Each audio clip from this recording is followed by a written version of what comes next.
Minister Simon Watts was at an event organised by Waikato Federated Farmers and told attendees the targets that countries set under the Paris Agreement were more for big countries like China and Russia, and that New Zealand only joined so it could be seen to do its part.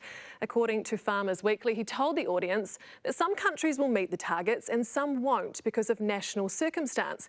He said you have to have the intent to meet them, but if you don't, no one sends you an invoice. It's astounding. You've got the government saying one thing to the general public, to Parliament and to our trading partners, and then the completely contradictory and opposite thing to a farming audience. I can't make heads nor tails of it. It simply does not add up. And in plain English, I think to one of those two audiences, it would be considered a lie. Climate Change Minister Simon Watts said it's not a liability on our books, it's intent, and there is no legal obligation in the context around that. It's dancing on the head of a pin around the way that accounting metrics operate. We had MFE and Treasury in 2023, I believe, basically do a huge amount of work to demonstrate that our potential liabilities, what are called quote unquote constructive liabilities, could cost anywhere between $3 billion to $24 billion. It's been reported that Watts called that misinformation. You just can't make this stuff up. At the end of the day, you have got a minister and a government that is telling our international trading partners that we are going to meet these targets. And in fact, the reality is, based on the trade agreements that we have signed, that we are breaching those trade agreements from the EU and from the UK as well if we are not meeting those targets.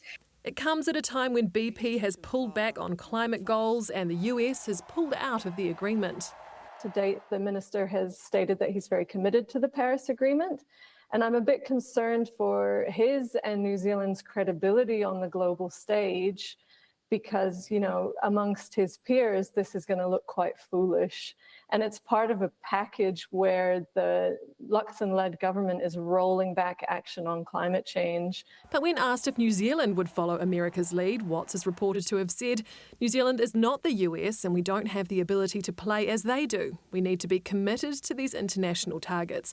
The reality is that our UK Free Trade Agreement and our EU FTA both have clauses that say we are expected to stay within those agreements. The EU is New Zealand's fourth largest trading partner.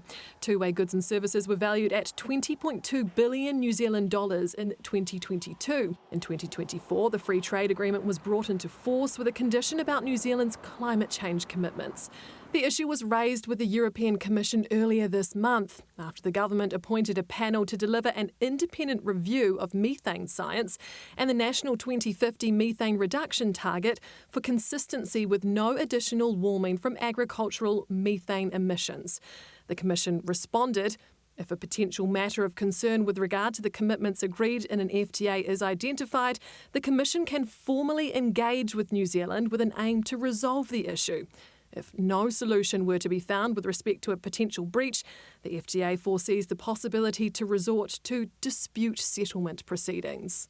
Two totally and contradictory different things are being told to the public and to our parliament, and on the other hand, to the agricultural community. That is not fair, it is not transparent, and it is not a way that I think New Zealanders expect politics to be done in this country.